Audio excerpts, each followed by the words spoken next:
Yo, what's up mga kachismosa? Medyo seryoso itong pag-uusapan natin ngayon. And bear with me mga kaibigan, talagang mababahala kayo sa mapag-uusapan natin ngayon.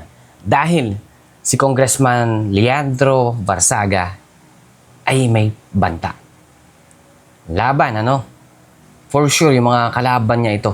Dahil nga, ang laki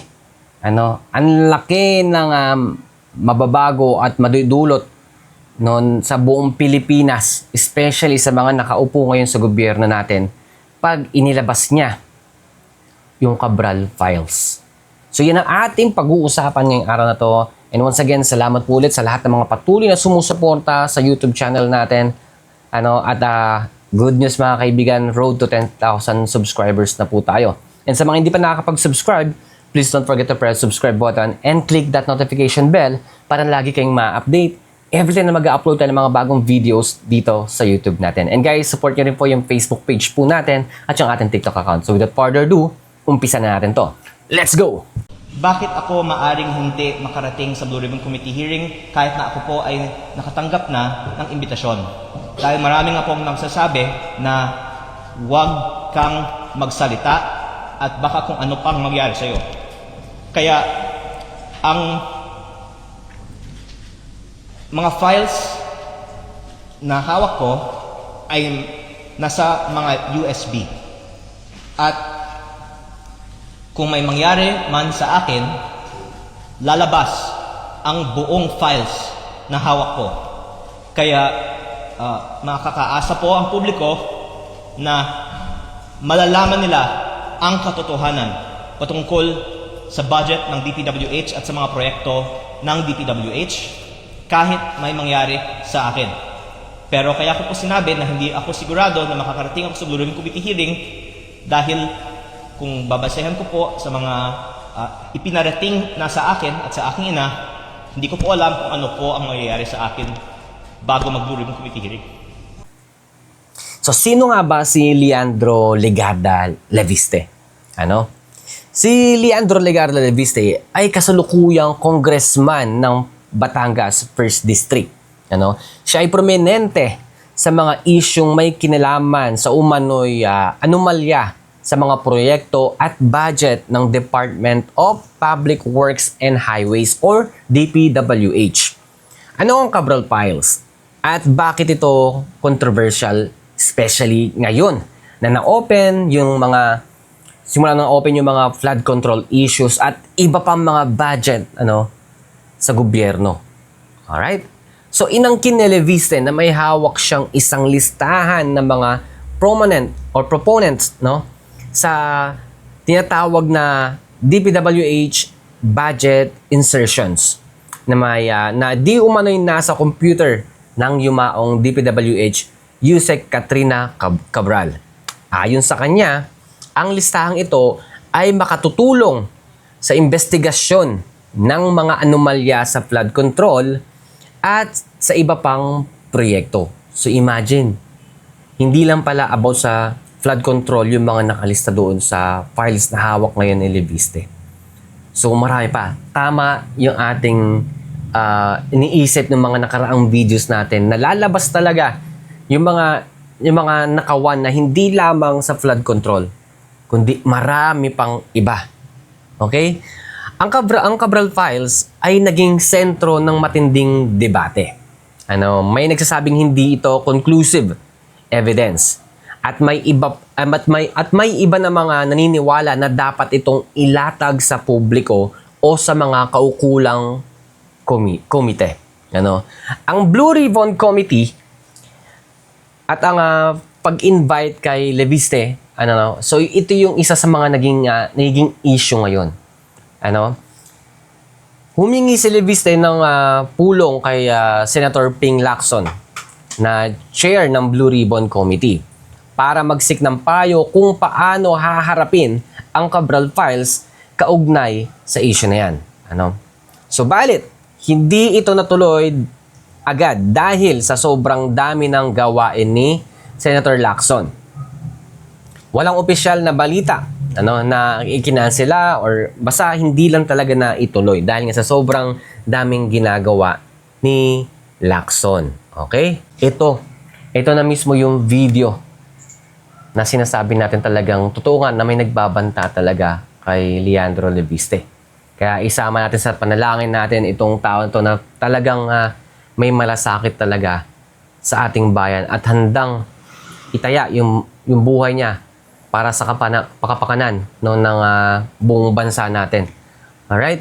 Marami siyang natatanggap na pagbabanta sa kanyang buhay.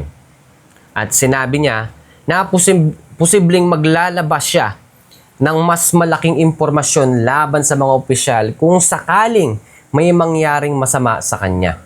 Okay? Kung mapapansin nyo, unti-unting nawawala, yung mga tumitistigo at sangkot din sa mga korupsyon sa gobyerno. Ganun katindi yung administrasyon natin ngayon. Talagang powerful talaga. As in, puro buhaya na talaga. Ipinahayag din niya na may mga taong ayaw na mailabas ang sinasabing listahan ng proponents at sila ang humahadlang dito. Hindi malinaw kung sino eksakto ang mga humahadlang o nagbabanta. Hindi niya pinangalanan ang mga ito. Kaya hindi pa ito malinaw na insight sa mga opisyal na pahayag. Okay? Bukod sa pagbabanta, may iba pang mga issue na umuusbong kaugnay sa kanya.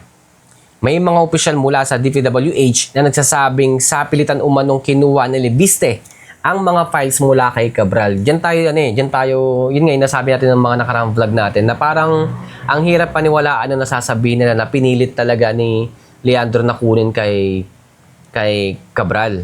Napaka-imposible yun. Nasa tamang pag-iisip si Cabral at may matinong pag-iisip din si Leviste. At wala siyang karapatan na ganunin din or harasin si Cabral. 'Di ba? So, lahat na lang talaga ng pwedeng mabutas dito kay Leandro is ginagawa talaga ng mga kumakalaban, yung mga protektor na mga magnanakaw ng kaban ng bayan. Grabe.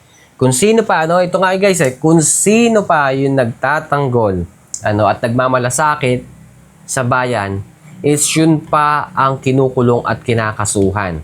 Samantalang yung mga magnanakaw, at kriminal sa loob ng gobyerno, is napoprotektahan pa at nakakaupo pa mismo nagkakaroon ng kapangyarihan sa ating gobyerno. Grabe na talaga ang administrasyon natin ngayon. As in, malala na talaga. Di ba? Grabe. Sa mga opisyal mula sa DPWH, na nagsasabing sapilitan nga, kinuha nga daw. Okay? So yun, next tayo.